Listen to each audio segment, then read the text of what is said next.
Serial पति ब्रह्मचारी में आने वाला है ऐसा तूफानी और शॉकिंग ट्विस्ट जो दर्शकों के होश उड़ा देगा। सूरज भले ही पक्का ब्रह्मचारी हो, लेकिन वह एक आदर्श पति भी है। जब जब ईशा जी पर मुसीबत आई है, सूरज दीवार बनकर उनके सामने खड़ा रहा है। उसने हर उस हाथ को रोका है जो ईशा जी की इज्जत पर उठ सकता था, और हर उस जुबान पर लगाम लगाई है जो ईशा जी को ठेस पहुंचा सकती थी। लेकिन दोस्तों कहते हैं ना, किस्मत सबसे बड़ा खेल खेलती है। आज सूरज खुद बेबस खड़ा है, क्योंकि ईशा जी को जो ताने सुनने पड़ रहे हैं, उसकी वजह खुद सूरज का लिया हुआ वही ब्रह्मचर्य का प्रण है।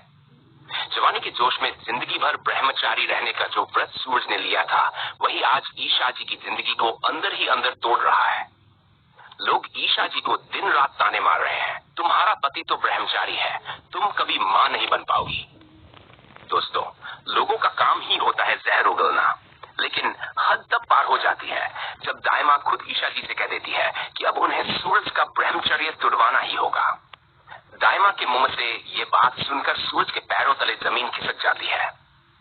अब एक तरफ दाइमा ये ठान चुकी है कि वह किसी भी कीमत पर ईशा के हाथों सूरज का ब्रह्मचर्य तुड़वाएगी, और दूसरी तरफ सूरज अपनी जिंदगी के सबसे बड़े फैसले को बचाने में लगा हुआ है। वहीं ईशा जी इस दुविधा में फंसी है कि ना वह दाइमा की बात टाल सकती है और ना ही सूरज के ब्रह्मचर्य को ठेस पहुंचा सकती है, क्योंकि वह सूरज के फैसले का दिल से सम्मान करती है। इधर अगले ही दिन एक और बड़ा ड्रामा देखने को मिलता है। मोनिका अपनी बच्ची को दूध पिलाने से इनकार कर देती है। वह कहती है, मम्मी जी, मैंने बहुत कोशिश की, लेकिन ये बच्ची मेरा दूध पी ही नहीं रही। दोस्तों, मोनिका ऐसा इसलिए कर रही है क्योंकि वह बच्ची उसकी है ही नहीं। भला कोई औरत किसी और की औलाद को अपना दूध कैसे पिलाएगी? यही मौका देखकर ईशा जी दाइमा का ध्यान सूरज के ब्रह्मचर्य से हटाने के लिए काव्या और आरव के डिवोर्स का मुद्दा छेड़ देती है। ईशा जी कहती हैं कि वह जल्द ही काव्या और आरव का तलाक करवा देंगी। बस फिर क्या था? ये सुनते ही दाइमा की तबीयत बिगड़ने लगती है। दाइमा को इस हाल में देखकर सूरज का गुस्सा 7वें आसमान पर पहुंच जाता है। सूरज ईशा जी से कहता है, आप जानबूझकर बार बार काव्या और आरव के डिवोर्स की बात कर रही हैं, जबकि मुझे पता है आप ऐसा कभी नहीं करेंगी। इतना ही नहीं, सूरज ताना मारते हुए कह देता है, ना आप अच्छी बेटी बन पाई, ना अच्छी बहू, और ना ही अच्छी भाभी। ये सुनकर ईशा जी पूरी तरह टूट जाती है।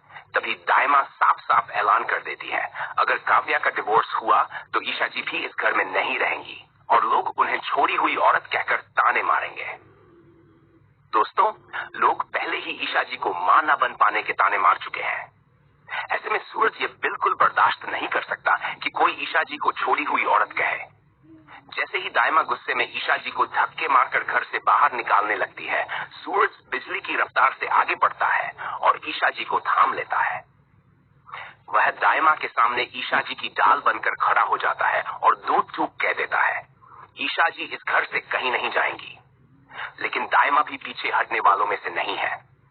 वह साफ कह देती है, अगर ईशा जी को इस घर में रहना है तो उन्हें जल्द से जल्द मां बनना होगा। अब सवाल यह है दोस्तों, क्या ईशा जी सच में सूरज का ब्रह्मचर्य तुड़वा पाएंगी? क्या वह सूरज के बच्चे की मां बन पाएंगी, या फिर यह रिश्ता इसी आग में जलकर राख हो जाएगा?